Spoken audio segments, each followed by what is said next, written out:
계속해서 이제 우상향을 하는 게 지수 투자의 장점이라고 볼 수 있거든요. 근데 지수 투자하고 똑같은 게 바로 세계 1등 주식입니다. 세계 1등 주식은 떨어질 수는 없어요. 떨어지면 이제 순위가 바뀌니까. 만약에 떨어진다면 리밸런싱이나 이런 방법을 갖고 이제 현금 확보를 하다가 만약에 2위하고 1위하고 이제 순위가 바뀌었다 그러면은 그때는 이제 갈아타는 거죠. 2위에서 1위로 올라간 걸로. 어느 정도 떨어지는 것을 그런 것들 때문에 손해를 보긴 하지만 결국은 우상향하는 주식으로 계속해서 갈아타면서 가는 거죠. 그 애플 같은 경우도 2012년서부터 세계 1등을 하고 2022년까지는 내리 올라서 10배 정도가 올랐거든요. 그게 이제 복리로 따지면 1년에 25% 정도 수익률을 거둔 거예요.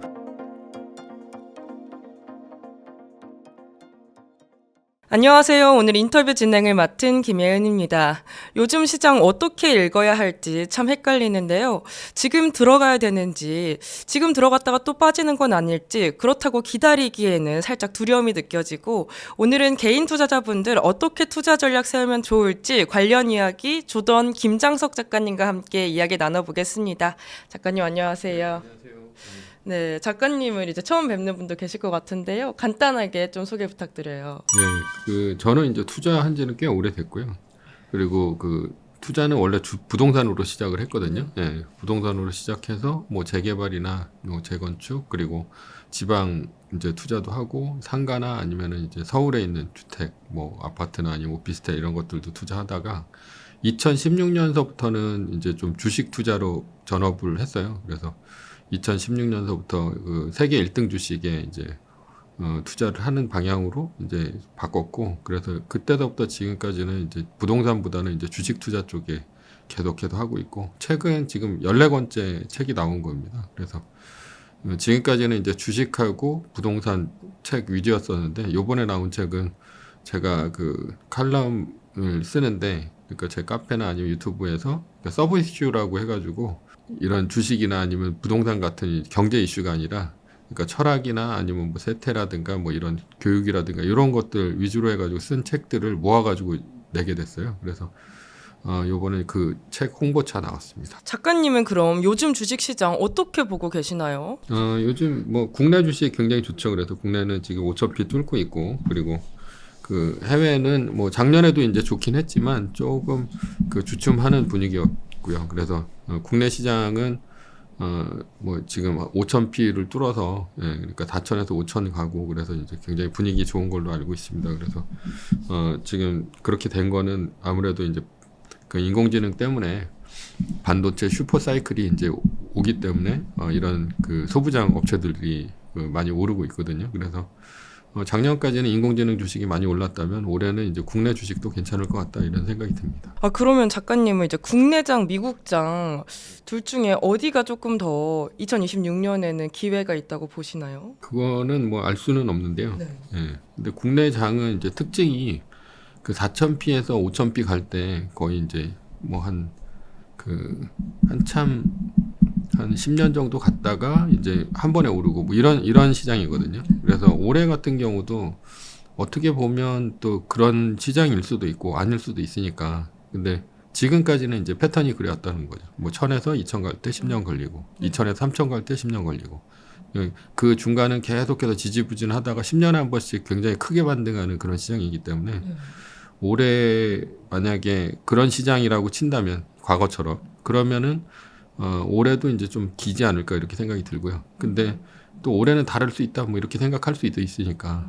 워낙 이제 인공지능 투자가 이제 굉장히 많이 들어가고 있고, 그다음에 삼성전자나 SK 하이닉스나 아니면 또 피지컬 AI 해가지고 그 현대 자동차라든가 뭐 이런 로봇주 같은 경우도 이제 좋기 때문에 뭐 올해는 또 좋을 수 있다 이렇게 봅니다. 근데 그 미국 주식 같은 경우는 꾸준히 올랐거든요. 그러니까 10년, 한 2, 3년에 한 번씩 한 30%씩 빠지는 그런 장이 있긴 한데, 항상 한 10%에서 20% 사이는 이제 움직이면서 꾸준히 올라왔으니까, 뭐 미국장 같은 경우는 한 2, 3년에 한 번씩만 조심하면 된다, 이렇게 생각하고 있습니다. 삼성전자 올해 좀 많이 올랐잖아요. 작년하고 올해. 이제 삼성전자 조금 더 오를 수 있을지 어떻게 생각하시나요? 삼성전자가 올해도 오를 수는 있다고 생각이 들긴 하거든요. 반도체 슈퍼사이클에 이제 들어왔으니까. 그래서 올해도 오를 수 있다고 생각을 하는데, 삼성전자 같은 주식이 설비 주식이라고 하거든요. 그러니까 그 설비를 많이 이제 들여서 많은 이제 그 어떻게 보면 규모의 경제를 이룬다고 하잖아요. 그래서 설비를 공장을 많이 늘릴 때 그럴 때 굉장히 많은 물량을 뽑아내고 그게 만약에 이제 슈퍼 사이클하고 겹쳐지면 그때 이제 큰 이익을 내면서 좋아지는데 삼성전자를 만약에 이제 투자를 하고 계신 분이 계시다면 혹시나 요거는 좀 조심해야 된다라고 하는 포인트가 있긴 하거든요. 네. 그게 뭐냐면 이제 선반영이긴 한데 선반영이라 하더라도 주식은 오르는데 언제 떨어지냐면 공장을 새로 지을 때 떨어지긴 합니다. 그러니까 공장을 새로 짓는다 이런 소식이 들릴 때 떨어지는 이유가 공장을 짓고 그 다음서부터는 그 전까지는 공장을 짓지 않은 게 현재 있는 기존의 공장을 돌리는 물량 갖고 충분히 물량을 댈 수가 있었는데 이제 공장을 새로 짓는다는 거는 현재의 물량이 도저히 감당이 안 될 때 공장을 짓거든요. 그러니까 공장을 짓기 시작하면 이제 설비에 대한 이제 투자가 또 들어가게 되고 그렇게 되면은 이제 뭐 영업 이익률이라든가 이런 게 이제 다음 분기, 다다음 분기 계속해서 들어가면서 공장을 짓는다는 소식 때문에 주가가 떨어지는 경우가 생겨요. 그래서 지금 삼성전자가 새로 이제 공장을 많이 착공한다. 지금 물량이 너무 딸려서 그런 것들이 이제 생기게 되면 그 다음에는 좀 조심해야 되지 않을까 이렇게 생각이 듭니다. 그리고 삼성전자 근데 9만 전자에서 이제 16만 전자까지 굉장히 쉬지 않고 좀 쭉 달려온 편이잖아요. 그럼 올해도 그런 상승 여력을 조금 꿈꾸기에는 많이 큰 기대일까요? 삼성전자 같은 경우는 그러니까 많이 올라왔다는 게 좀 어떻게 보면 약간 위험 요소일 수도 있어요. 예, 그러니까 최근에 뭐 거의 2배가 되도록 이제 많이 올라왔으니까 뭐 2배까지는 아니지만 그러니까 삼성전자 같은 경우도 보면 이게 9만 전자를 찍고 그때 2020년 같은 경우도 6만 원에서 5만 원 이제 왔다 갔다 하다가 올해 다시 이제 5만 원, 6만 원에 작년이죠. 작년에 5만 원, 6만 원에서 16만 원까지 거의 더블 이상이 뛰게 된 건데 이렇게 되면 아무래도 좀 위험할 수 있다 이렇게 보입니다. 그래서 만약에 삼성전자를 투자를 하신다면 저 같은 경우는 리밸런싱이라고 해서 그런 그 방법들을 쓰거든요. 그러니까 사놓고 기다리는 것이 아니라 그러니까 사람들은 떨어질 때 팔고 올라갈 때 사는 경향이 있습니다. 그래서 만약에 떨어진다고 한다면 한 5% 떨어질 때마다 한 10%씩 팔면서 그 현금 확보를 하다가 그러다가 이제 많이 떨어졌을 때 이제 갖고 있는 현금을 이제 올인을 해서 주식 수를 늘리는 방법이 좋지 않을까 이렇게 생각이 듭니다. 그리고 세계 1등 주식 투자 방법으로 유명하신데요. 많은 사람들이 지금 미국 빅테크 너무 비싼 거 아니냐며 사기를 좀 주저하십니다. 세계 1등 주식 투자 방법 지금도 유효할까요? 예, 세계 1등 주식은 항상 유효하다고 생각이 듭니다. 그러니까 사람들이 주식 투자를 할 때 제일 어려움을 느끼는 게 어떤 주식을 사야 될까가 되게 어려움을 느끼거든요. 그러니까 왜 그런 걸 어려움을 느끼냐면 어떤 주식이 앞으로 미래에 어떻게 될지 모른다는 거죠. 그러니까 어떤 주식을 샀는데 이 주식이 떨어져요. 그러면은 이걸 팔아야 될지 말아야 될지 거기에 대한 고민이 굉장히 많다라는 겁니다. 그렇게 되면 내가 이제 팔았는데 올라갈 수도 있고 안 팔았는데 떨어질 수도 있고 계속해서 이런 고민들이 생기니까 그 지수 투자가 그래서 유용하거든요. 왜냐하면 지수 투자 같은 경우는 뭐 1년에 20, 30%씩 빠지는 경우도 한 3년이나 2, 3년마다 한 번씩 오긴 하지만 결국은 계속해서 이제 우상향을 하는 게 지수 투자의 장점이라고 볼 수 있거든요.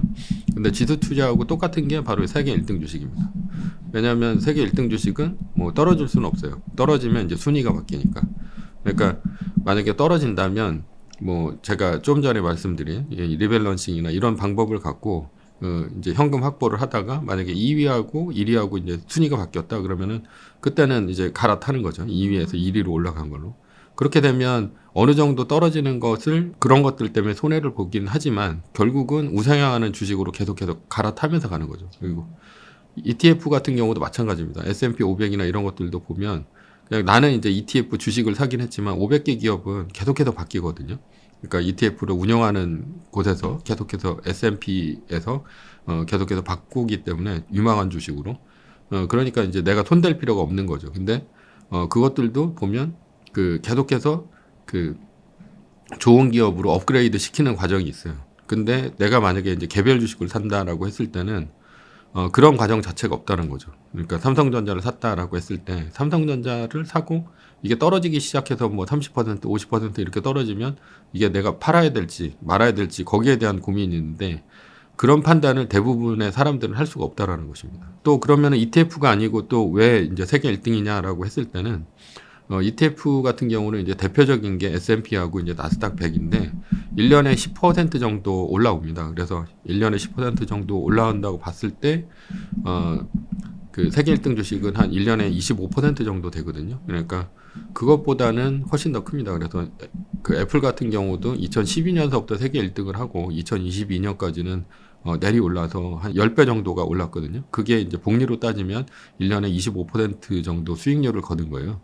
그래서 그런 걸로 보면 어떻게 보면 계속 영원히 오르면서 떨어지지 않고 영원히 오르면서 세계 1등을 오르죠. 그러니까 1등 기업이 떨어지긴 하지만 2등으로 떨어지긴 하지만 세계 1등 기업은 영원히 오릅니다. 오르면서 지수 투자보다 더 유용한 방법이 세계 1등이 아닌가 이렇게 생각한다라는 겁니다. 그래서 세계 1등 주식 투자는 언제나 유용하다 이렇게 생각이 듭니다. 그리고 이제 작가님의 시그니처인 나스닥 마이너스 3%를 아직 모르시는 분들이 많을 것 같은데 이거에 대해서 좀 자세히 설명 좀 부탁드려요. 그 나스닥 마이너스 3%는 제가 이제 처음으로 만든 말입니다. 그래서 그게 유명해진 게 2020년에 내일의 부라는 책을 이제 쓰면서 유명해지긴 했는데 2016년까지는 제가 이제 부동산 투자를 계속 했다고 했잖아요. 네. 그래서 부동산 투자를 하다가 이제 주식 투자로 이제 전업을 했는데, 그러니까 제가 무슨 이제 애널리스트 출신이라든가 이런 증권사 출신이 아니에요.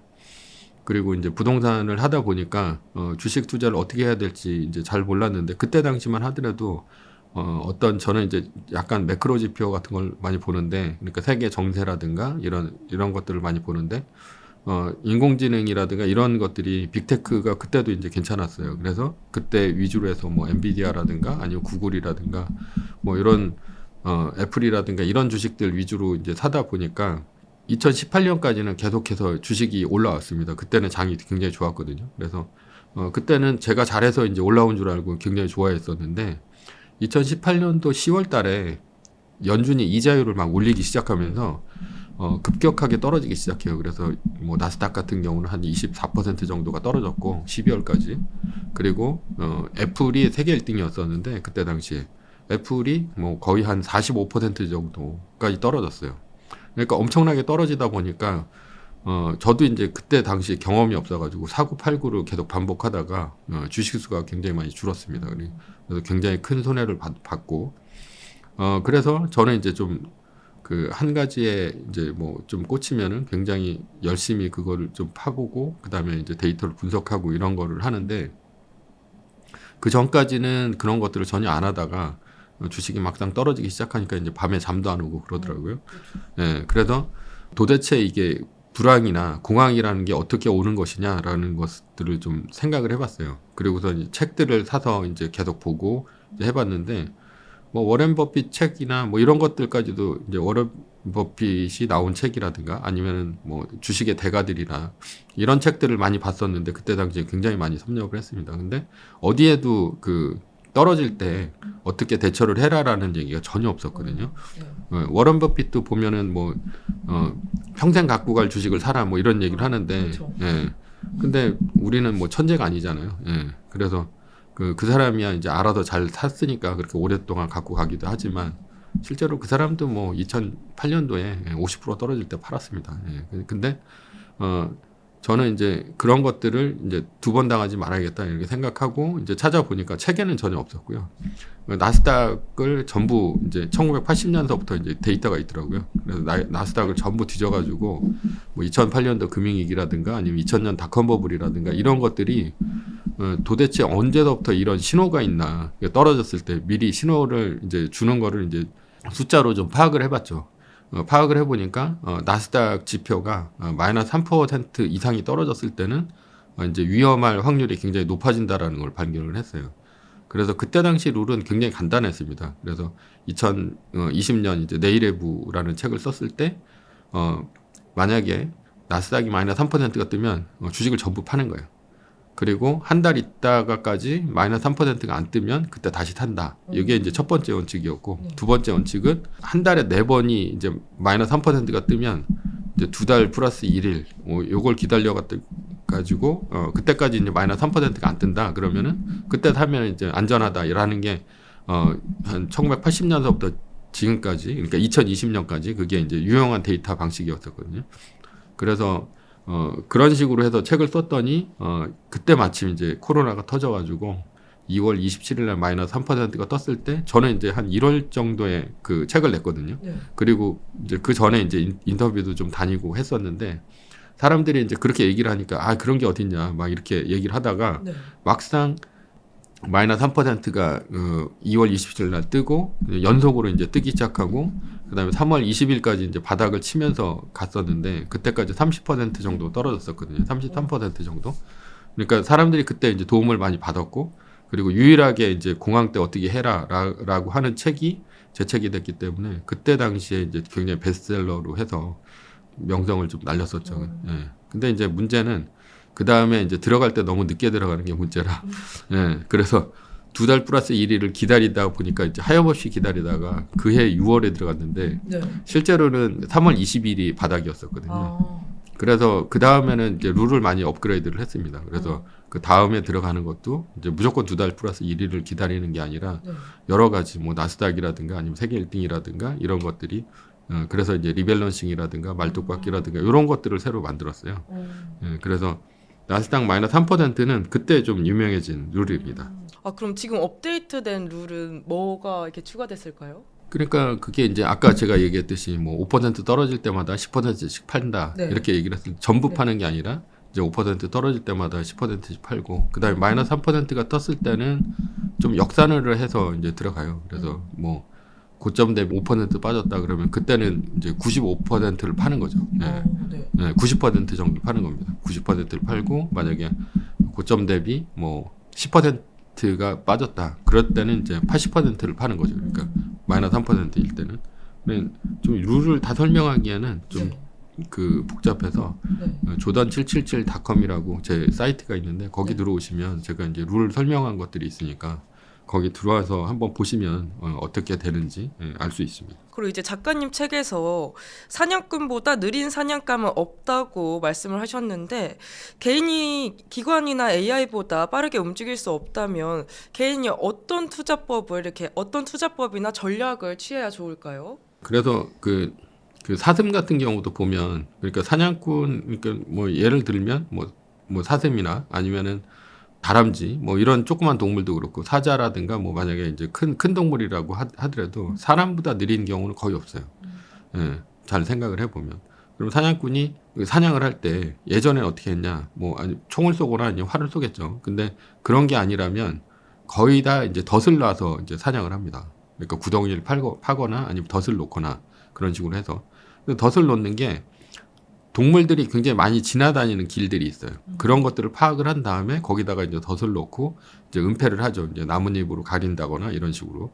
그래서 동물이 빠지면은 이제 가서 이제 보고선 그때 그 동물을 이제 사냥을 하는 그런 식으로 사냥을 합니다.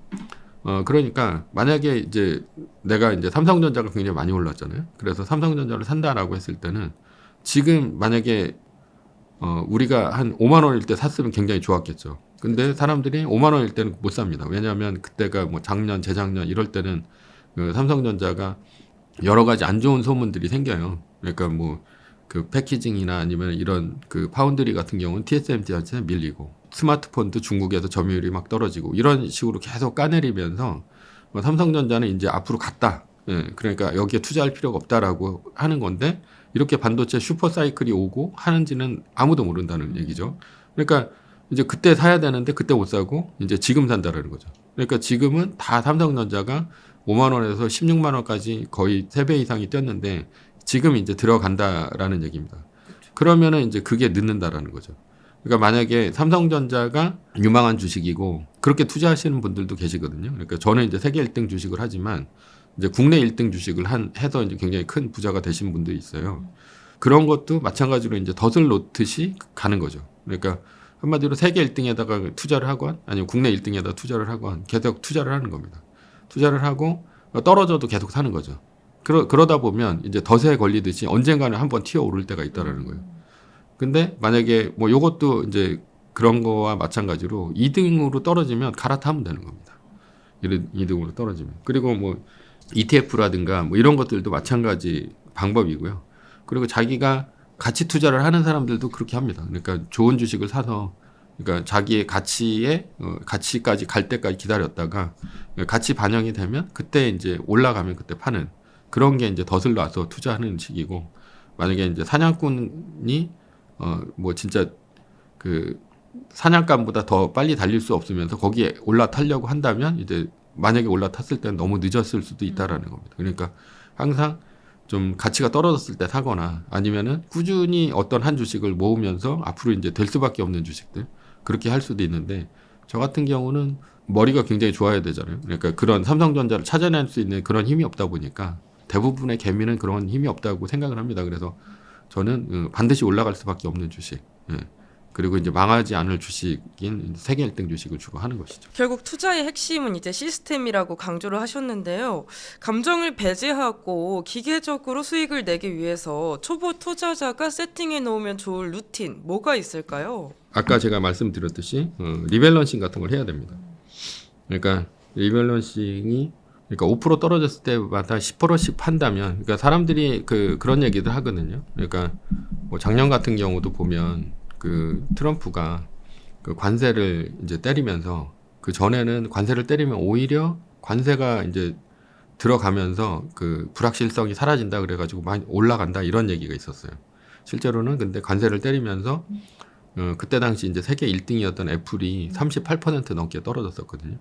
근데 실제로 사람이 한 20% 이상만 자산이 감소를 해도 그날 이제 잠도 못 자고 굉장히 힘듭니다. 그리고 30% 이상 이제 감소를 하면 이혼까지도 당합니다. 그리고 이제 그런 거 한 두 번 실패를 하면 인생이 망가지죠. 그래서 저는 이제 좀 안전한 투자를 하려면 자기가 선택한 게 항상 오를 수는 없거든요. 그러니까 오를 수 없고 올라서도 안 되고 꾸준히 오를 수는 있지만 그게 이제 떨어질 수도 있는 거에 항상 대비를 해야 된다고 생각이 듭니다. 그래서 사람들이 근데 30% 이상 빠지면은 거의 주식을 이제 덮고 안 보든지 아니면 그때 팔고선 다시는 안 하든지 이런 식으로 가는데 주식 같은 경우가 부동산보다 훨씬 뛰어난 상품이라고 저는 생각을 하거든요. 그러니까 저는 이제 부동산을 할 때 굉장히 안 좋았던 게 뭐냐면 이제 서민들이 돈을 많이 벌려면 강남 아파트 같은 걸 사야 되는데 강남 아파트 살 돈은 없고 그러니까 뭐 지방 아파트라든가 아니면 상가라든가 이런 것들을 사는데 갭 투자를 굉장히 많이 한단 말이에요. 그러면은 뭐 예를 들어서 1억인데 뭐 한 9천만 원까지 뭐 대출을 뽑고 월세를 놓든가 아니면은 뭐 한 7천, 8천까지 이제 전세를 뽑고선 돈을 들어갔다가 전세금이 올라가면은 이제 또 다시 그 돈 갖고 아파트나 아니면 빌라나 이런 것들을 사면서 집수를 늘리는데 집수가 이제 뭐 10채, 100채 이런 식으로 가다 보면 결국은 집값이 올라갈 수는 있지만 올라갔을 때 못 판단 말이에요. 왜냐하면은 그 거의 대부분의 정부들은 집값이 올라갔을 때는 이제 세금 중과세를 합니다. 그래서 3주택 이상은 뭐 80%까지도 매긴 정부가 있었는데 그렇게 되다 보면 아예 집을 못 팔아요. 그리고 결국은 다시 집값이 떨어지면 그때는 뭐 원금 상환이라든가 아니면 이제 역전세가 나기 시작하면서 큰 돈을 물어줘야 되는 그런 세상이 온다는 얘기죠. 그러니까 이 부동산 같은 경우는 굉장히 힘들고 그리고 한 채를 사가지고 그냥 묻어놓고 기다리는 그러니까 강남 아파트나 아니면 서울의 역세권 아파트나 저는 이제 2016년까지 그걸 사라고 얘기를 하고 이제 그 부동산 업계를 떠났는데 근데 주식 같은 경우는 그게 가능하다라는 거죠. 아무리 공황이 온다 하더라도 주식이 안 팔리는 건 아니에요. 팔리기 때문에 트럼프가 작년에 그렇게 한 38%까지 떨어졌을 때 애플 같은 경우가 떨어졌을 때도 5% 떨어질 때마다 10%씩 팔거나 아니면 마이너스 3%가 그때 바로 떴었거든요.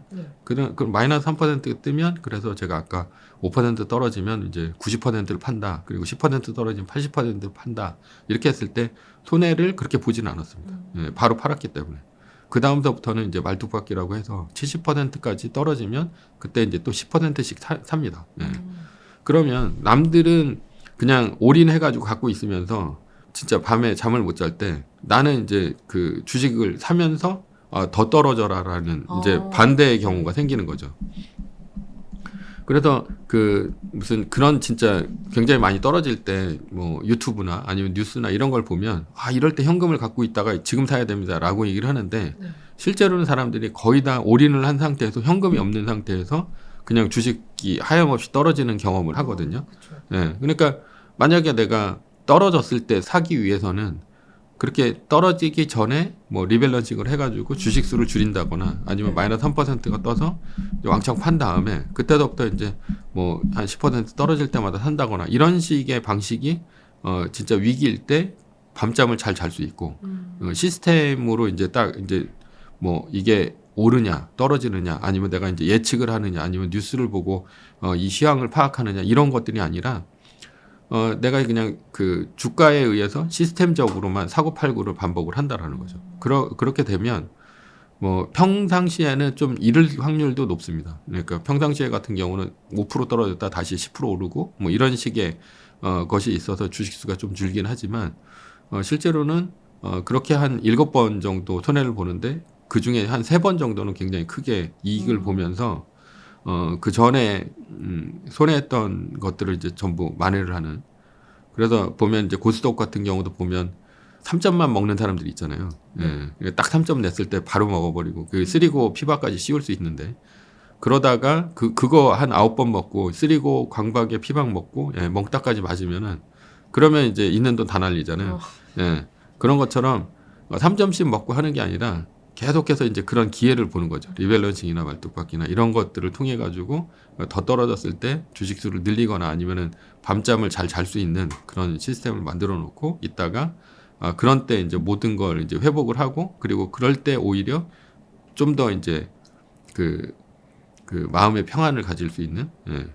그러니까 항상 평안해요. 왜냐하면 평상시에는 계속해서 오르니까 올라서 평안하고요. 떨어질 때는 또 주식수를 줄여놓고 이제 떨어질 때마다 사게 되니까 그때도 평안하고. 그러니까 시스템으로 투자를 하면 굉장히 편하다. 예. 그렇게 생각할 수 있어요. 아, 그럼 요즘 국내장 굉장히 많이 올랐잖아요. 그럼 작가님은 지금은 매수를 잠깐 멈추고 평온함을 즐기고 계신 상태이실까요? 저는 네. 국내 주식은 전혀 안 하고 있고요. 진짜요? 네. 세계 1등 주식만 하고 있습니다. 그래서 세계 1등 주식은 네. 그러니까 제가 만약에 국내 주식을 그렇게 한다고 했을 때도 만약에 삼성전자를 이제 만약에 매집을 한다. 왜냐하면 이제 삼성전자가 시총 1등이니까 한국에서 지금 16만 원이라도 팔지는 않습니다. 팔지는 않고 이제 더 올라갈 수도 있으니까. 네. 대신에 이제 삼성전자가 16만 원에서 만약에 떨어지기 시작해서 이제 고점 대비 5% 이상이 빠졌다. 그러면 그때부터 이제 10%씩 이제 자산을 10%씩 줄이는 거죠. 예. 그리고 다시 이제 올라간다 그러면 그때 이제 다시 사고. 그러니까 떨어졌을 때 팔고 올라갔을 때 사니까 약간의 손해는 있긴 하지만 2020년처럼 9만 원까지 갔다가 6만 원까지 빠지면 거의 30% 이상이 빠지는 거거든요. 네.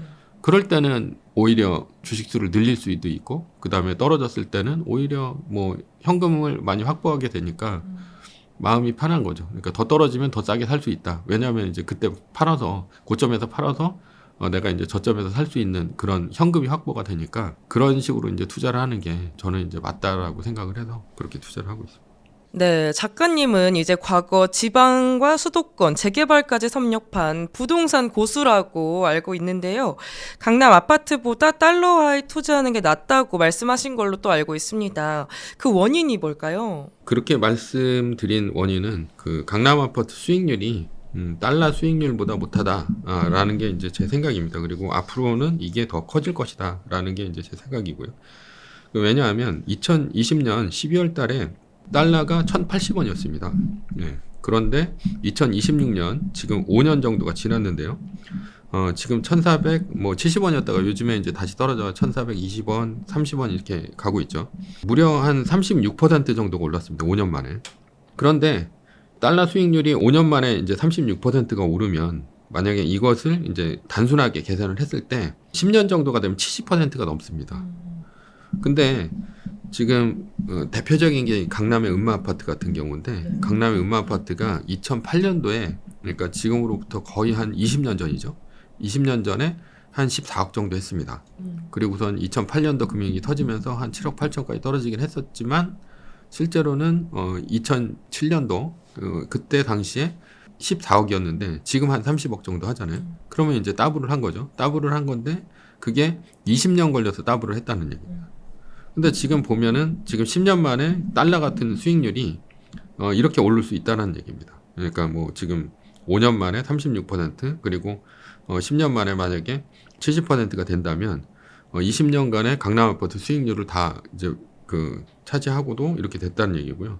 그리고 이 그 속도는 훨씬 더 빨라질 거다. 왜냐하면 1997년도에 달러가 한 700원, 800원 정도 했었거든요. 네. 그러다가 이제 1,000원이 간 게 300원이 오른 게 거의 그 몇 년이 걸렸었냐면 2020년까지 걸린 거죠. 예. 그러니까 뭐 10년, 20년에서 한 23년 만에 300원이 올랐는데 최근에는 빛의 속도로 오르고 있어요. 그러니까 2020년에 1,080원이었다가 지금 1,400원 하면서 300원이 더 넘게 올랐잖아요.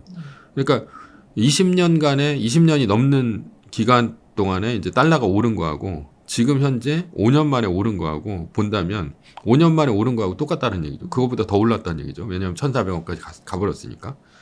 그러니까 앞으로는 이게 더 빨라지는 게 이게 저출산 고령화나 아니면 이런 것들 때문에 일단은 미래 세대에 이제 뭐 좀 짐을 지우듯이 뭐 현재 이제 많은 사람들이 이제 고령화가 되고 있기 때문에 정부에서도 계속해서 돈을 풀어가지고 그 부양을 하고 있거든요.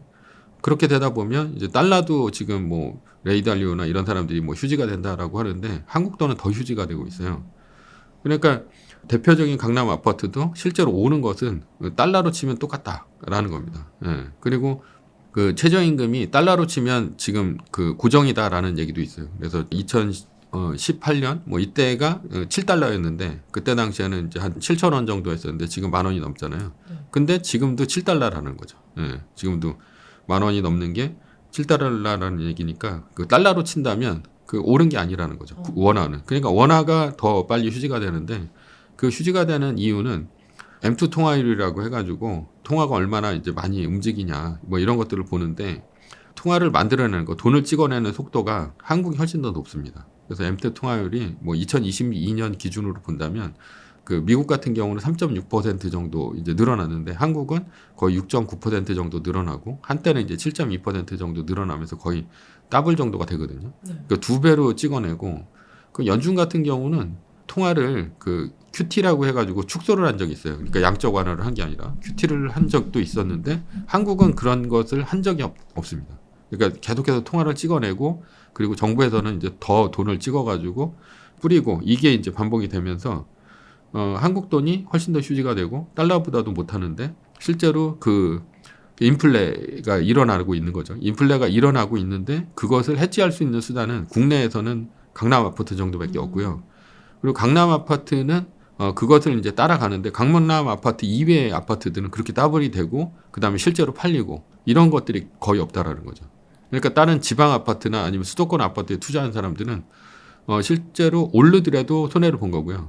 그리고 가격 변동이 전혀 없다라고 하면 반토막 났다고 보시면 됩니다. 그리고 일본이 박살난 이유, 한국이 박살날 이유를 이제 책에서 언급을 하셨는데요.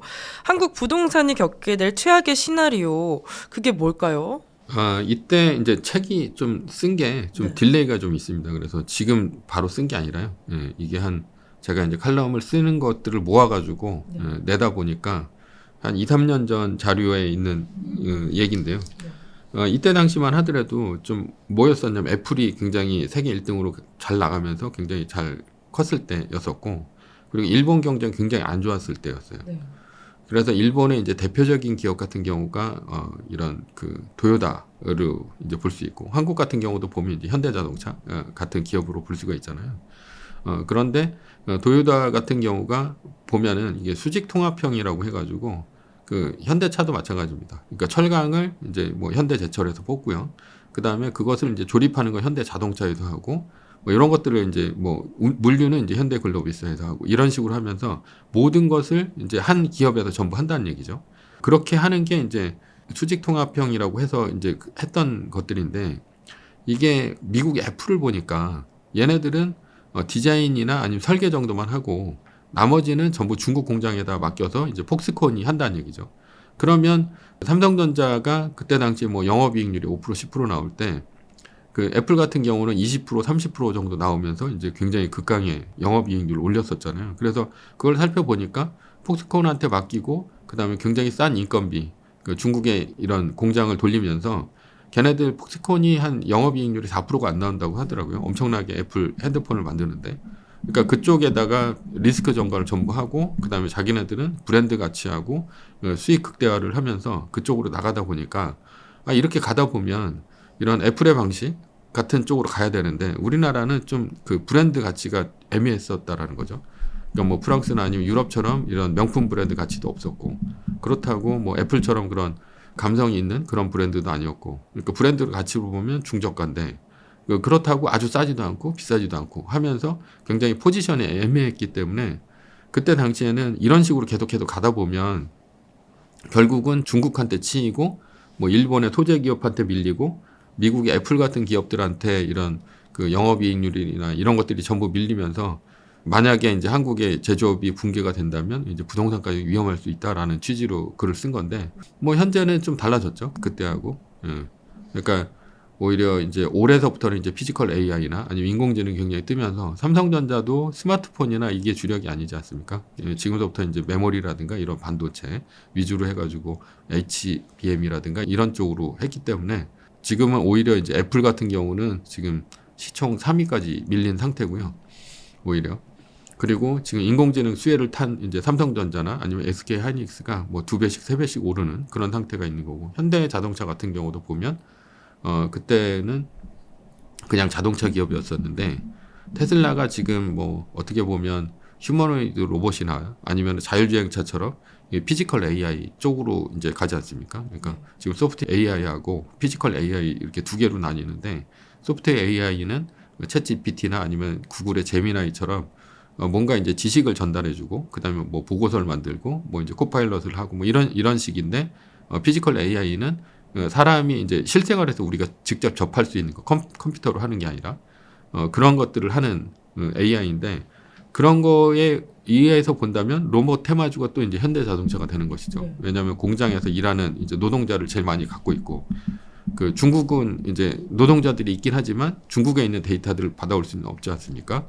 그러니까 제조업을 하면서 어느 정도 이제 미국과 이제 결을 같이 하는 그런 나라가 이제 한국이기 때문에 그 데이터를 받아오더라도 이제 실제 현장 데이터를 받아올 수 있는 게 이제 한국인데 거기서도 현대자동차고 거기서도 모든 걸 이제 공장 자동화를 한다고 했을 때 이런 휴머노이드 쪽으로 해서 유망한 기업인 현대자동차다 보니까 삼성전자나 현대자동차가 오히려 지금은 인공지능 시대가 오면서 이제 주목받는 그런 시대가 됐기 때문에 요 글은 좀 지금 현재와는 맞지 않다 이렇게 볼 수 있습니다. 근데 그래도 이제 내 집 마련을 꿈꾸는 무주택자 분이나 서울 진입을 노리는 분들 이런 진입 타이밍 어떻게 잡으면 좋을까요? 네, 그래도 그 부동산을 이제 제가 2016년도까지 했을 때 네. 그때 주장했던 게 뭐였었냐면 다주택자는 굉장히 힘들다. 그러니까 앞으로도 이제 망할 수밖에 없다라고 하고 실제로 그게 빌라왕이라든가 이런 것들이 터지면서 굉장히 그 힘들어졌어요. 그렇게 사는 것도 맞지가 않고 그래서 지금 부동산 카페들이나 이쪽도 굉장히 어려운 걸로 알고 있거든요. 근데 2016년도까지 제가 이제 뭘 얘기를 했었냐면 도저히 이렇게 100채, 200채 이렇게 사가지고 만약에 진짜 불황이 한 번 오면 그냥 그때 당시에는 그걸로 해서 감옥 가는 사람들은 없었는데 이게 전세값이 엄청나게 올라가면서 그때는 이제 전세값도 굉장히 쌌거든요. 뭐 빌라도 뭐 이런 거 한 4천만 원, 3천만 원 이 정도 수준이었는데 지금은 뭐 억대가 다 넘어가고 거기다가 나라에서 대출까지 해주니까 그 훨씬 더 그 전세가 오르는 속도가 높아졌고 그리고 아파트 같은 경우도 훨씬 더 이제 굉장히 높잖아요. 신축 아파트 뭐 서울 같은 경우는 7, 8억씩 하고 막 이러는데 그러다 보니까 리스크가 너무 커진 거죠. 그래서 제가 주장했던 거는 그렇게 100채, 200채 사가지고 서민들이 부자가 될 수 있는 방법이다라고 한 것들이 실제로는 굉장히 위험했다. 그래서 그때 당시에 1가구 1주택으로만 투자하는 게 제일 낫다라고 얘기를 했습니다. 이유는 그러니까 1가구 1주택은 어떻게 보면 그 세금 혜택을 굉장히 많이 봅니다. 1가구 1주택으로 자기가 했을 때 뭐 만약에 뭐 올랐다. 그래서 양도세를 낸다 그러면 실제로는 뭐 거의 12억까지는 세금을 안 내다 보니까 자기가 오른 것들을 전부 이제 어떻게 보면 다 그 이득으로 환산시킬 수가 있는 거죠. 근데 아까 제가 얘기했듯이 1가구 3주택 이상은 뭐 80%까지 세금을 매겨버리면 그러면 그때는 못 팔고 있다가 결국은 떨어졌을 때 팔려고 하는데 팔아야 되는데 그때는 또 역전세라든가 아니면은 이제 감정을 새로 이제 뭐 보면 이제 경매한 다음에 90%까지 대출을 해주는데 5년 지나면 재감정을 또 하거든요. 그러면은 그 경매가에 뭐 70% 수준에서 재감정 들어오면 그때 또 원금 상환이 또 들어와요. 역전세난도 나고 그러니까 굉장히 위험할 수밖에 없는데 1가구 1주택은 그게 없다라는 거죠. 예.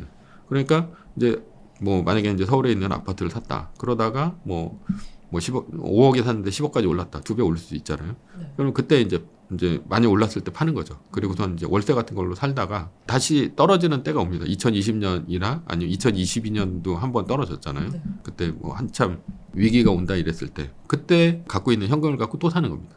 그리고 또 갖고 있다가 지금처럼 다시 오르면 또 지금 팔았다가 그러다가 이제 세금 혜택 받고 팔고 그 다음에 또 월세 살다가 그리고 이제 다시 사는 거죠. 그래서 1가구 1주택 갖고만 한다면 부동산에서는 그나마 좀 안정적인 전략이 아닌가 저는 그렇게 생각이 듭니다. 그리고 또 일자리를 빼앗아 오는 나라에 투자하는 게 중요하다고 하셨는데요.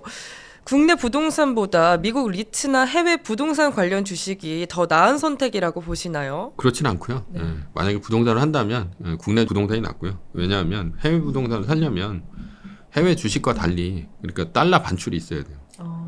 네. 예, 달러 반출이 있어야 되는데 달러 반출을 하면 좀 문제가 큽니다. 예, 어차피 만약에 이런 일자리를 빼앗아 오는 나라는 솔직히 지금 현재 미국밖에 없잖아요. 네. 예, 근데 미국에 있는 부동산 산다 그러면 뭐 LA나 이쪽에서 산다라고 하면 거기도 한 10억 정도 하는 아파트는 많지는 않지만 뭐 이런 그 주택이라든가 이런 것들을 사야 되는데 그러면 달러 반출해야 되고 네. 그거에 대한 이제 증빙이라든가 이거 해야 되고 실제로 득보다는 실이 굉장히 크다 이렇게 생각이 들고요. 차라리 그것보다는 그냥 해외 같은 경우는 주식 그러니까 뭐 그 미국 주식을 사는 게 제일 낫다라고 생각이 들고 아까 이제 얘기했듯이 그 국내 부동산 뭐 강남 아파트라든가 아니면 이제 서울의 역세권 아파트를 사서 1가구 1주택 전략을 갖고 가는 게 낫다라고 생각을 하고요. 그리고 리츠 같은 경우는 이제 그 배당이 좀 많이 나옵니다. 예, 근데 저는 이제 배당 나오는 주식을 별로 안 좋아해요. 예. 왜요? 왜냐하면 배당이 나오는 것만큼 주가가 떨어지거든요. 예, 어차피 자기 돈 빼서 자기가 받는 거예요. 예, 20% 배당 나오면요, 20% 이상 떨어집니다. 예.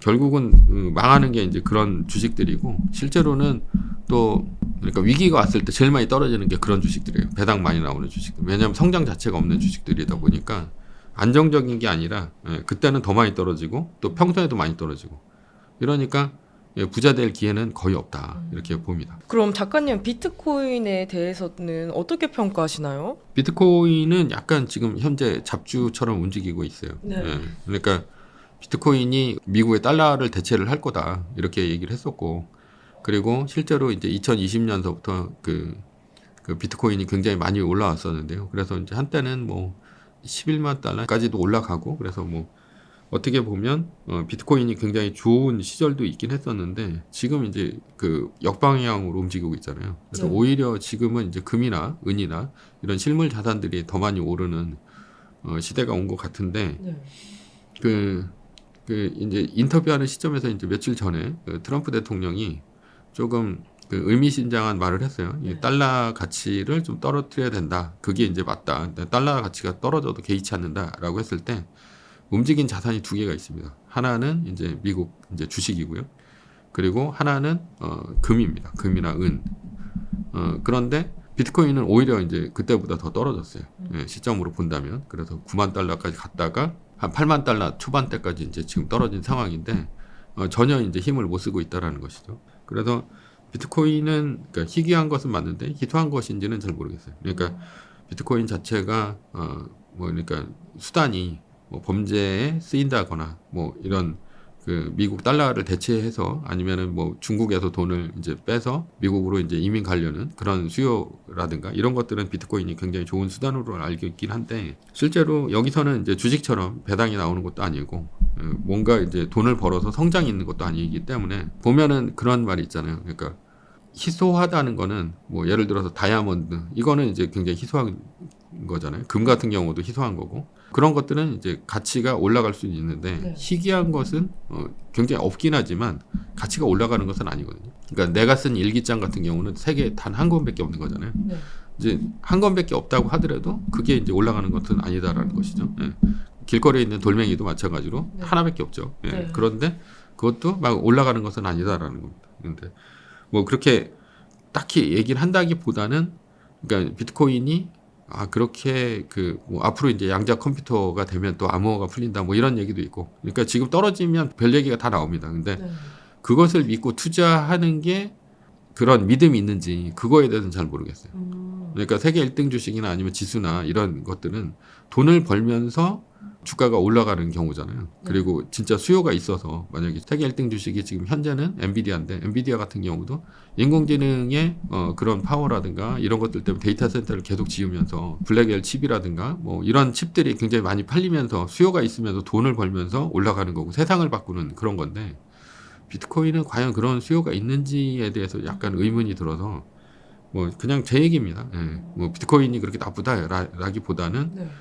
거기에 대해서는 판단하기가 좀 힘들다. 저는 그렇게 봅니다.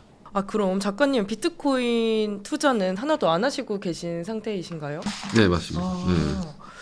그럼 만약 작가님께서 지금 현금 10억이 있다면 어디에 투자를 하시고 이제 투자 계획을 세우실 것 같으세요? 현금 10억이 있다. 그러니까 일반인들한테 이제 현금 10억이 있다는 것을 가정을 하고 제가 말씀을 드리자면 네. 현금 10억이 있었을 때 경제적 자유를 얻는다. 이렇게 말씀드릴 수가 있어요.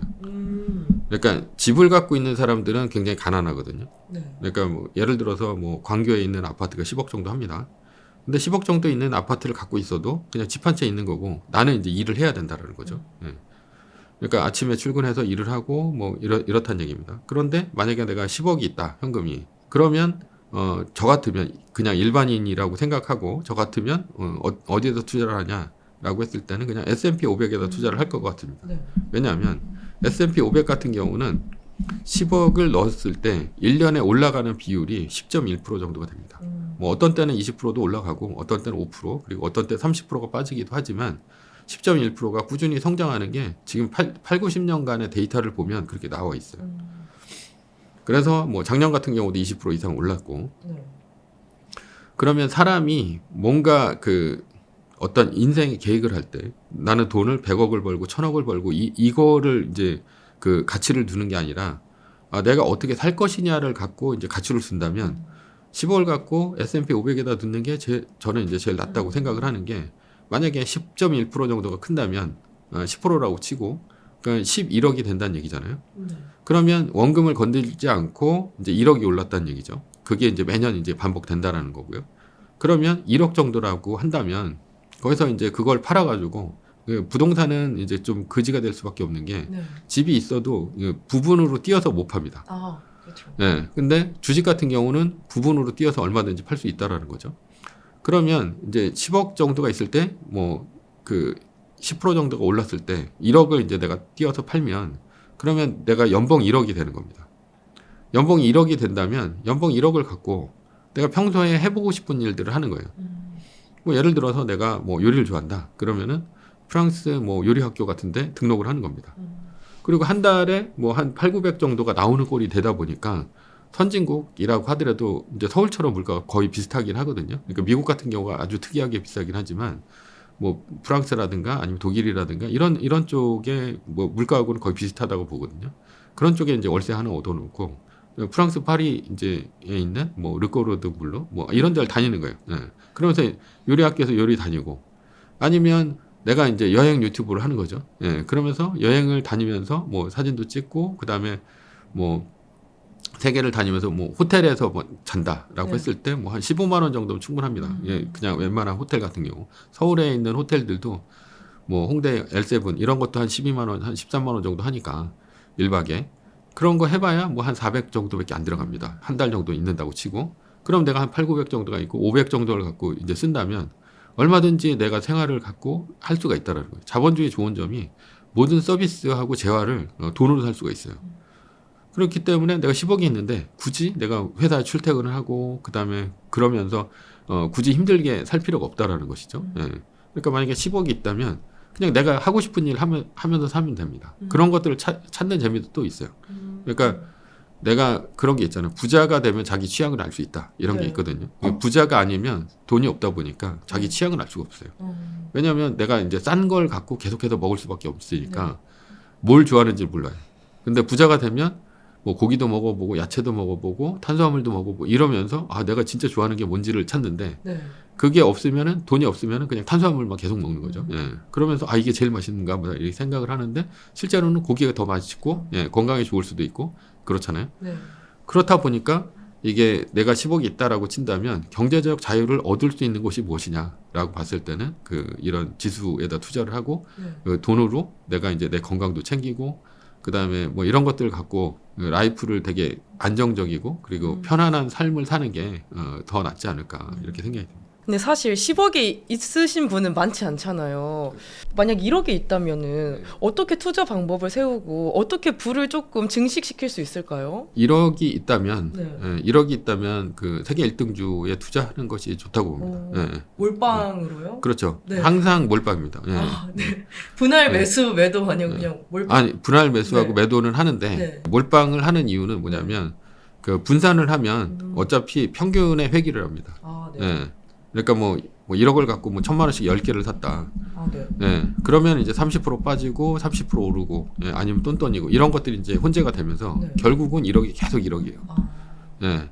그래서 워렌 버핏도 자기가 평생 이제 사모은 주식이 5개 정도밖에 없다 이렇게 해요. 아, 네. 그러니까 다른 뭐 일본 상사 주식이라든가 뭐 조금씩 건드리긴 합니다. 근데 그거는 이제 0.1%, 0.2%이 정도 수준이고 실제로는 뭐 코카콜라 그리고 이제 그 아메리칸 익스프레스, 애플 뭐 이런 주식들로 해가지고 5가지 주식을 샀거든요. 예. 네.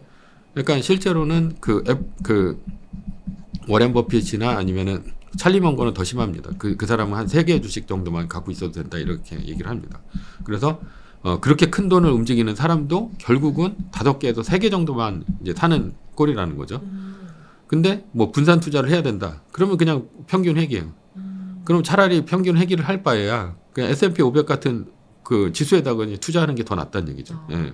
내가 워렌 버핏에 저기가 되진 않으려면 네.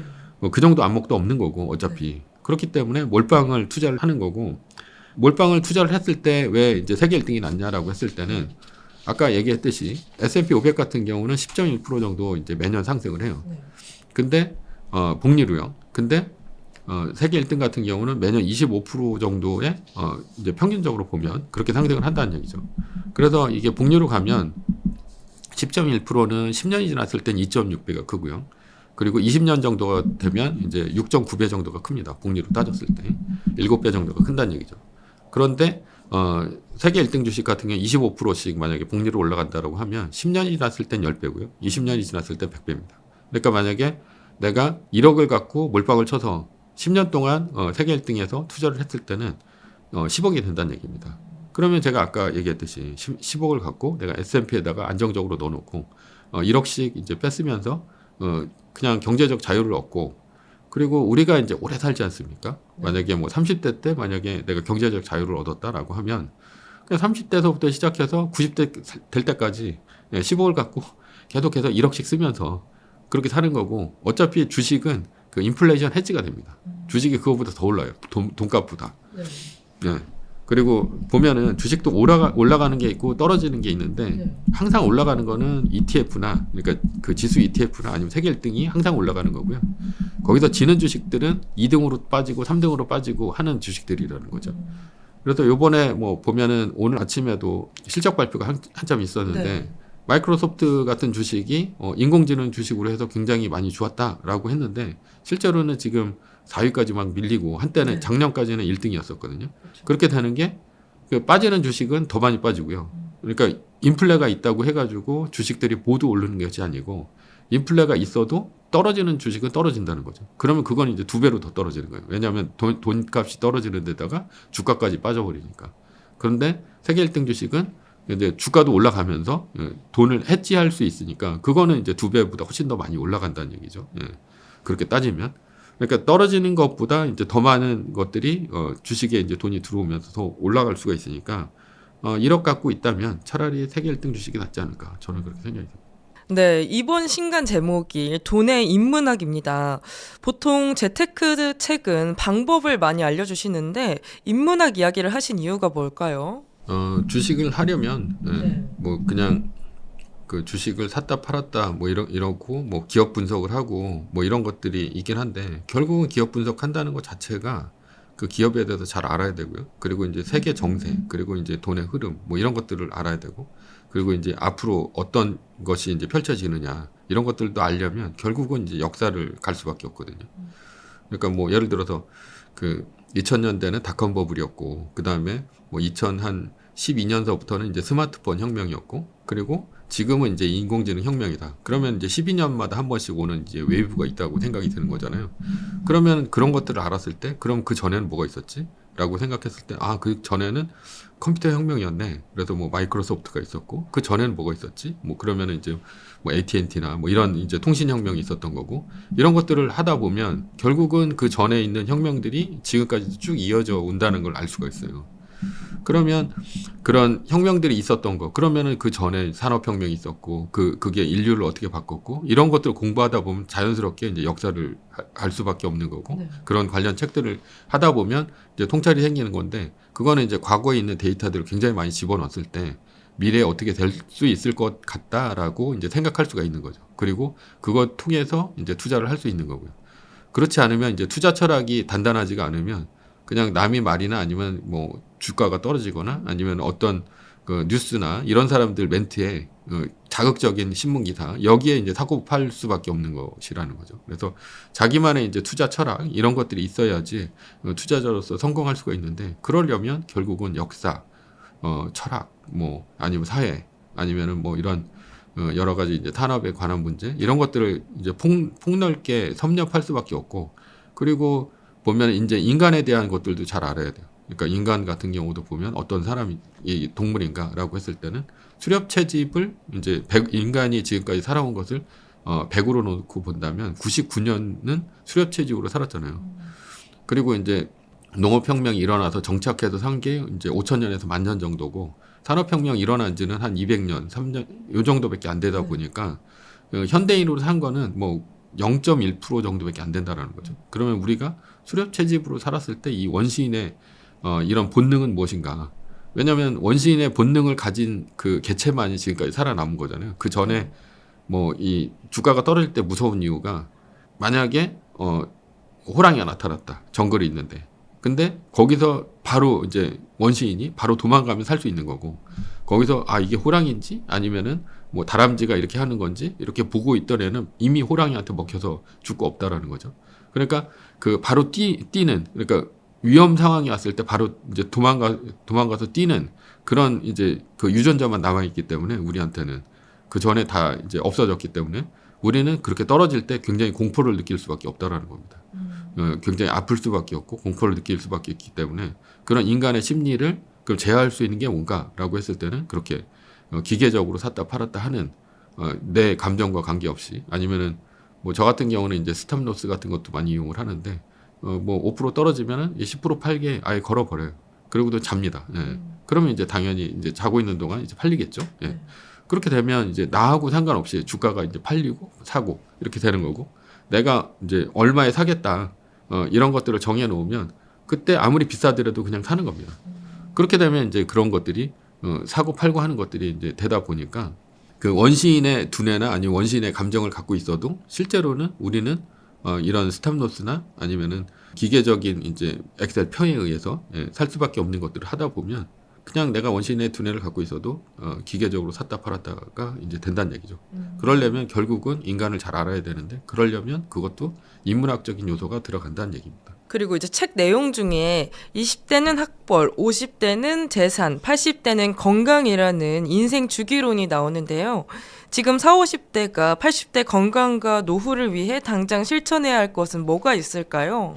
일단은 왜 제가 이 내용을 얘기를 했냐, 그 사회적 지위를 갖는 게 이제 네 가지가 있다고 봐요.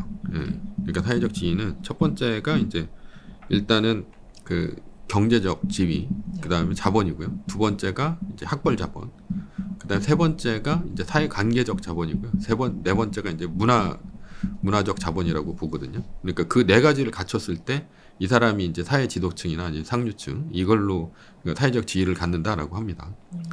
예를 들어서 경제적 자본만 갖고 있을 때는 그 세 가지 자본, 나머지 세 가지 자본이 없기 때문에 이 사람은 무시를 당할 수밖에 없어요.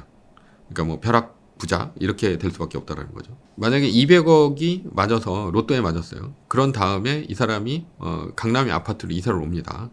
그러면 이 사람이 그 경제적 자본은 이룰 수 있었지만 학력 자본이라든가 아니면은 사회관계적 자본이라든가 아니면은 문화적 자본 자체가 없기 때문에 사람들하고 이제 동네 사람들끼리 이제 대화를 했을 때 그 대화 자체가 잘 안 된다는 것이죠. 예. 그렇게 놓고 봤을 때 이런 세 가지를 이제 더 얻어야 되는데 세 가지를 얻으려면 20대 때 제가 이제 학벌 자본이라고 했잖아요. 근데 20대 때 이제 중요한 것들이 모두 정해지거든요. 예를 들어서 어느 학교를 갈지 아니면 결혼을 언제 할지 그리고 군대는 어떻게 갈지 이런 중요한 결정들은 다 20대에 이루어져요. 근데 20대가 돼서 자기가 그걸 갖고 결정을 하는 게 아니라 20대까지 오기 전에 10대에 공부를 잘해야 그래야지 20대 때 좋은 학교를 가는 거고 그리고 좋은 학교를 가야 뭐 어떻게 보면 좀 속물적인 얘기일 수 있지만 뭐 좋은 사람을 만나는 거고 또 그런 선택지가 많아야지 또 이제 내가 거기서 친구를 만나는 거고 학벌 자본이 그러니까 학벌 자본이 보면 뭐 앞으로 이제 대학이 없어진다 뭐 어쩐다 그러는데 뭐 인공지능이 나오면 그 실제로 보면 뭐 대학교 1학년 때 친구들 그런 친구들이 좋은 애들을 만났을 때 그런 사회 관계적 자본이 생긴다라는 것이죠. 그래서 뭐 어떤 사람은 뭐 서울대 경제학과를 나오고 뭐 서울대 법대를 나오고 이런 사람들이 있는데 그런 사람들이 자기 친구를 보면 친구들이 뭐 주로 이제 장관이라든가 아니면 정치권으로 나갔던 사람들 그런 사람들은 국회의원이라든가 이런 사람들이 굉장히 많은 거고 그리고 만약에 이제 그 기업체로 갔다라고 한다면 그런 사람들은 주로 뭐 사장이라든가 이런 사람들이 많다는 얘기입니다. 예, 임원이라든가 그렇기 때문에 사회관계적 자본이 이제 막 생긴다라는 거예요. 그러니까 20대까지는 이제 학벌 자본인데 학벌을 위해서는 내가 공부를 10대 때 열심히 해야 되는 거고 그리고 내가 혼자 공부를 열심히 한다고 되는 건 아니에요. 그러니까 부모가 밀어줘야 되고 부모가 어떻게 공부를 하는지 이런 것들을 다 알려줘야지 20대 때 학벌 자본이 생기는 거고요. 그리고 학벌 자본이 생기면서 50대까지는 그 학벌 자본이나 아니면 사회관계적 자본을 갖고 돈을 이제 마련하는 시기가 됩니다. 그러니까 경제적 자유를 위해서. 그래서 50대까지는 더 좋은 직장 아니면 더 좋은 이제 아이템 갖고 자기가 사업을 하면서 50대까지는 돈을 만들어 놓는 거고요. 그러니까 20대에서부터 50대까지는 이제 학벌은 끝난 거고 그때서부터는 이제 경제적 자본 그런 것들하고 사회관계적 자본 그리고 이제 이런 것들을 만들어가는 과정이고 그리고 50대가 되면 그때는 학벌 자본이나 이런 것들은 끝나요. 경제적 자본도. 왜냐하면 뭐 대학교 졸업한 지가 언젠데 아직도 내가 어떤 대학교 나왔다 이렇게 얘기하는 사람들 자체가 어떻게 보면 자기가 이룬 것은 좋은 학교 간 거밖에 없잖아요. 그러니까 50대에서부터는 실질적으로 은퇴를 준비하는 나이가 됩니다. 그래서 그때서부터는 은퇴를 하고선 아무리 돈이 많고 사회적 지위나 아니면 친구들이 많고 문화적 안목이 높아도 80대까지 병들고 아프면 자기가 이제 뭘 할 수 있는 일이 없다라는 것이죠. 예, 병원에 있어야 되거나 아니면 집에서 혼자 있거나 이런 식으로 있게 되면 자기의 소망은 하나예요. 그냥 건강해지는 거 하나밖에 없다라는 것이죠. 그러니까 그 80대까지 50대서부터 80대까지는 예, 건강을 좀 챙겨야 된다. 근데 건강도 좀 더 빨리 알고 20대서부터 챙기면 좋습니다. 예. 그러니까 어떤 음식을 먹고 어떻게 운동을 하고 이런 것들을 미리 안다면 80대까지 건강을 챙기면서 자기가 이 세 가지 그러니까 뭐 그 사회관계적 자본, 경제적 자본, 그다음에 문화적 자본, 학벌 자본까지 이루면서 어떻게 보면 그냥 남들한테 좀 인정받는 그런 삶을 살 수 있다. 그렇게 말씀드리고 싶습니다. 네, 가난하면 병에 걸리고 일찍 죽는다라는 챕터가 있는 걸로 알고 있습니다. 구체적으로 이게 어떤 내용일까요? 그러니까 제가 말씀드렸듯이 자본주의는 이제 돈으로 서비스를 살 수 있는 이제 사회가 이제 자본주의잖아요. 돈이 있으면 건강을 해치지 않고 서비스를 돈으로 사면서 그 행복하게 살 수 있다라는 게 이제 제 생각입니다. 그래서 건강하려면 그 원래 고기하고 야채 위주로 이렇게 먹어야 되거든요. 근데 돈이 없으니까 주로 이제 먹는 게 이제 탄수화물이라든가 당 같은 걸 많이 먹는 거죠. 그러니까 뭐 쌀이라든가 아니면은 뭐 분식이라든가 아니면은 뭐 감자튀김이라든가 이런 것들을 계속 먹으면서 굉장히 안 좋은 그러니까 성인병의 원인이 이제 탄수화물이나 당 같은 걸 많이 먹으면 성인병에 걸리거든요. 가난하면 이제 구체적인 정보를 알 수가 없어요. 왜냐하면 그렇게 구체적인 정보를 얘기해 줄 수 있는 사람들이 주변에 없을 뿐더러 그리고 그게 잘못됐다라는 사실도 잘 몰라요.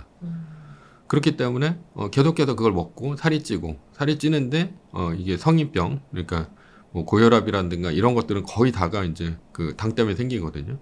근데 또 내가 이제 여유가 안 되니까 또 고기를 매일 먹을 수도 없는 거예요. 고기를 사 먹으려면 이제 어느 정도 내가 부자가 돼야지 고기를 사 먹을 수가 있잖아요. 그러니까 일단 기본적인 음식 이런 것들도 건강을 챙길 수가 없는 거고.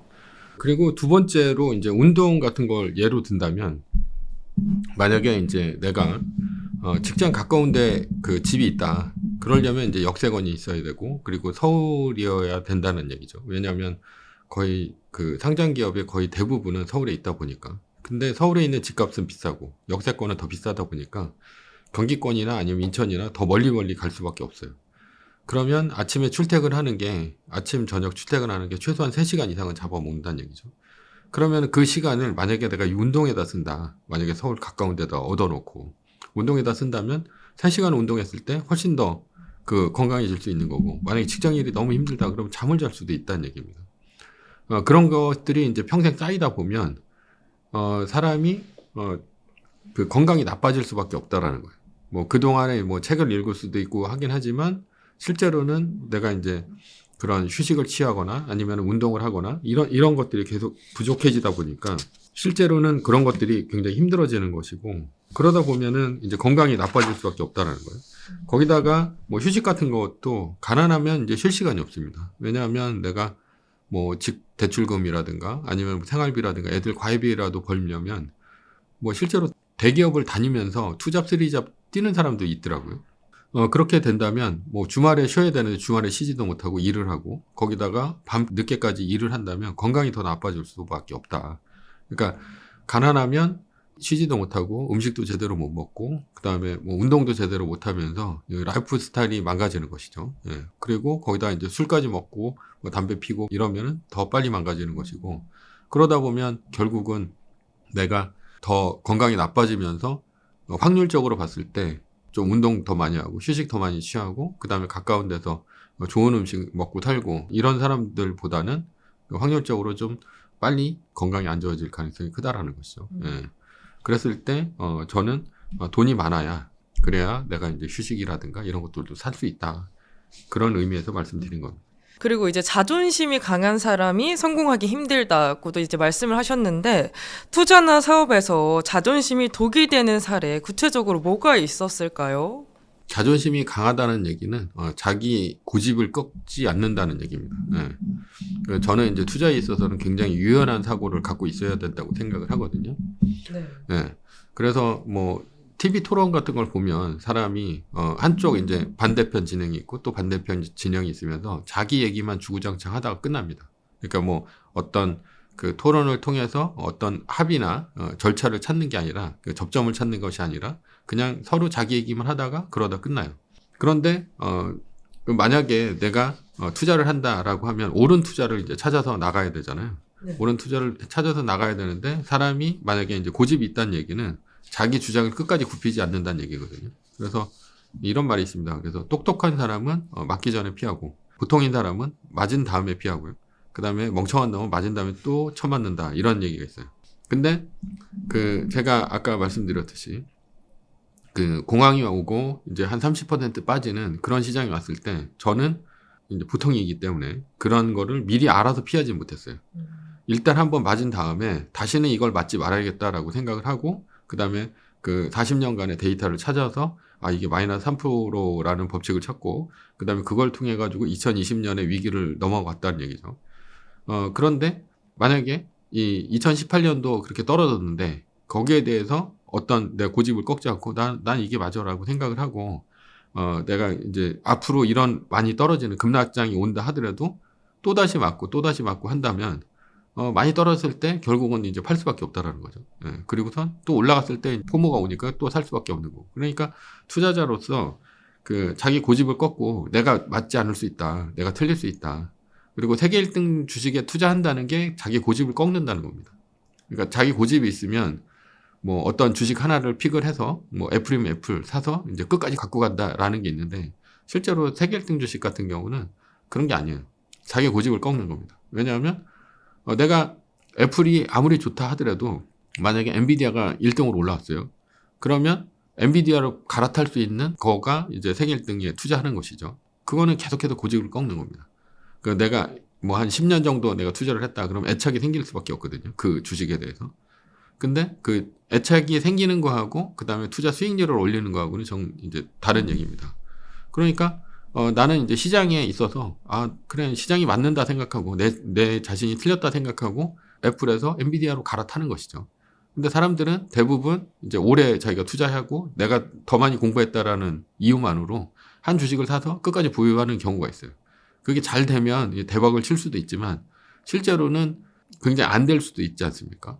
뭐 예를 들어서 뭐 고프로라든가 이런 주식들 같은 경우 99.9%가 빠졌는데 옛날 상장했을 때보다. 근데 내가 만약에 여행을 좋아하고 그다음에 그런 사진 찍는 걸 좋아하면 이 고프로가 끝까지 가겠다 생각하고 고집을 안 꺾고 떨어지는데도 불구하고 계속해서 갖고 있다면 결국은 이제 자기 투자 인생은 망한 것이라는 것이죠. 예, 그래서 고집보다는 자기가 언제든지 고집을 꺾고 내가 잘못될 수 있다는 걸 이제 인정을 하고 계속해서 이제 갈아탈 수 있는 용기, 그게 이제 필요하다고 생각해서 이런 고집을 갖고 있으면 굉장히 좀 위험하다 투자에 있어서 그렇게 말씀드렸습니다. 그럼 작가님이 생각하는 진정한 부의 의미 뭘까요? 진정한 부의 의미는 제가 아까 말씀드렸듯이 자신이 하고 싶은 일을 하는 겁니다. 제가 알고 있는 100억짜리 부자가 있는데 네. 이 100억짜리 부자가 자기가 한 20년간을 주식 투자만 했대요. 국내 주식 투자만. 그래가지고 100억을 만들었답니다. 근데 주식 시장이 시작할 때서부터 시작을 해서 그다음에 끝난 다음에도 이제 이 사람은 쉬지를 못해요. 왜냐하면 끝난 다음에 또 내일 사고 팔 거를 또 이제 계속해서 정리를 한다는 것이죠. 근데 이제 머리가 똑똑하고 그다음에 운도 좋아서 100억까지 모았답니다. 그리고선 20년간을 이게 투자를 해서요. 그리고서 100억을 모으니까 1000억을 벌고 싶더래요. 그래서 이제 1000억짜리 부자를 이제 찾아다닌 거예요. 1000억짜리 부자를 찾아서 이 사람이 물어봤대요. 자기가 밥을 사면서 어떻게 하면 1000억을 벌 수 있냐? 자기가 100억이 있는데. 그러니까 1000억짜리 부자가 하는 얘기가 나 같은 사람 찾지 말고 주변에서 당신을 이제 당신과 함께 있어야 될 사람, 당신의 가족이라든가 아니면 당신의 뭐 그 지인이라든가 이런 사람들과 행복한 시간을 보내라라고 이제 얘기를 한 거예요. 그 사람이. 그래가지고 자기가 이제 곰곰이 생각을 해보니까 자기의 20년간의 인생은 100억을 벌긴 했지만 실제로는 다 생각해보니까 그냥 주식창에 앉아 있으면서 그냥 자기가 모든 시간을 보내고 자기가 어느새 보니까는 그냥 늙어버린 몸만 남았다 이런 생각이 들더래요. 거울을 보다 보니까. 그래서 이렇게 살아서는 안 되겠다 생각하고 이제 그때부터 이제 골프 모임에 나와가지고 골프를 치는데 결국은 그 사람 또 왕따당했습니다. 네. 왜냐하면 자기가 이제 그런 얘기를 하려고 하면서 밥을 사는데 근데 밥을 사는 게 이제 한국에서는 좀 다른 의미거든요. 그러니까 한턱을 낸다라는 의미입니다. 그러니까 밥을 살 이유가 있어야지 밥을 사는데 자기가 밥을 사면 자기가 이제 바람권을 얻는 거잖아요. 그러니까 뭐 예를 들어 내가 승진을 했다 그래서 밥을 사거나 아니면 뭐 자녀가 뭐 좋은 대학에 입학했다 그러면 밥을 사거나 이런 식인데 그게 아니고 자기가 주구장창 밥을 사면서 계속 주구장창 자기 얘기만 하다 보니까 이 사람이 결국은 악다당해가지고 거기서도 제대로 왜냐하면 사회성이 없는 거죠. 주식만 한 20년 이상을 하다 보니까. 그래서 그 90대 할머니가 한 얘기가 있어요. 그러니까 자기가 돈을 모으고 해서 자식들 키우고 했는데 자기는 인생이 돈처럼 쌓이는 것 줄 알았다. 이제 그 행복이 하다 보면. 근데 연기처럼 사라지는 게 이제 행복이더라. 그러니까 행복은 그때 이제 자기가 즐거운 일을 하면서 좋은 사람과 보내면서 하는 게 이제 진짜 행복인데 그런 걸 잘 모르고 계속해서 자기는 돈 모으는 일에만 신경 쓰다 보니까 어느새 이제 자기가 90이 돼서 이제 뭘 하려고 보니까 이빨도 다 빠지고 여행 가기에도 너무 힘들고 병에 걸리고 그래서 지금까지 무슨 인생을 살아왔나 라고 해서 이제 90대 할머니가 얘기한 게 그 인터넷에 떠도는 그런 밈이 있거든요. 그러니까 빨리 20대나 30대 때 빨리 자기는 10억을 모아서 S&P 500에다가 집어넣고 그 다음에 자기가 하고 싶은 일을 하는 거. 그게 진정한 이제 인생이지 않을까. 왜냐하면 이 자본주의를 살면서 이제 서비스나 재화를 돈으로 살 수 있으니까. 전 그래서 돈은 어떻게 보면 그 부수적인 것이고 결국은 근데 거기까지는 모아야 되는 것이죠. 모아야 되는 것인데 그것을 이제 부수적인 것이고 결국은 자기가 하고 싶은 일 하는 것을 인생의 목표로 삼아야 되지 않나 이렇게 생각이 듭니다. 근데 아무리 좋은 내용이라도 실천하지 않으면 아무런 소용이 없는데요. 구독자분들이 지금 당장 이거 하나만은 실천하면 좋을 것 같다. 그런 내용이 있다면 뭐가 있을까요? 그 현재는 달러가 휴지가 돼가고 있는 상황이라 이렇게 볼 수 있습니다. 거기다가 이제 원화는 더 휴지가 돼가고 있다. 이렇게 보고 있고요. 그래서 지금 현재는 달러 자산에다 투자를 해야 된다. 그러니까 달러 자산에 투자를 하면 제가 아까 말씀드렸듯이 강남 아파트에 이제 투자한 것과 마찬가지의 효과를 거둘 수가 있는 것이고요. 그리고 그 속도는 훨씬 더 빨라지고 있습니다. 그러니까 달러 자산에다 투자를 하는 것이 진정한 이제 원화가 이제 인플레이션으로부터 해지할 수 있는 길이라고 생각을 하고요. 거기다가 만약에 이제 세계 1등 주식이나 아니면 S&P 500과 같은 ETF에다 투자를 한다면 뭐 1년에 10%씩 아니면 25%씩 더 많은 수익을 거둘 수가 있으니까 남들보다 국내에 있는 이제 뭐 예금만 갖고 있거나 아니면 연금만 수령하는 사람들보다는 뭐 10배, 20배 더 이제 투자를 잘 할 수 있다라고 하는 거고, 그리고 그만큼 이제 자산이 많이 늘어나기 때문에 자산 많이 늘어난 효과로 인해서 자기가 이제 나이가 들거나 아니면은 실제로 돈을 벌 수 없을 때가 왔을 때 그런 자산이 이제 나 자신을 지켜줄 수 있는 그런 것이 되지 않을까 생각이 들어서요. 하루빨리 달러 자산에 투자를 하고 달러 자산에서도 주식이나 이런 쪽에다 투자를 하는 것이 그러니까 먼 미래로 봤을 때 훨씬 중요하다 이렇게 생각이 듭니다. 네, 오늘 조던 김장석 작가님과 함께 전체적인 투자 전략 함께 이야기 나눠봤는데요.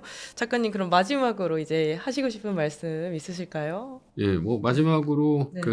저는 이제 그 유튜브도 하고 있고요. JD 부자연구도 치시면 이제 제가 뭐 말씀드린 뭐 여러 가지 것들을 하고 있고, 그리고 요번에 이제 부의 인문학 책이 나왔는데요. 예, 그 책이 좀 딱딱하지 않고 지금까지는 이제 투자서 위주로 썼는데 인문학 책 위주로 썼기 때문에 뭐 보시면 굉장히 좀 책장도 술술 넘어가고 좀 재미있을 겁니다. 예, 그래서 책도 좀 사주시고, 예, 그리고 제 유튜브 채널도 구독을 해주시면 고맙겠습니다. 네, 작가님 귀한 시간 내주셔서 정말 감사합니다.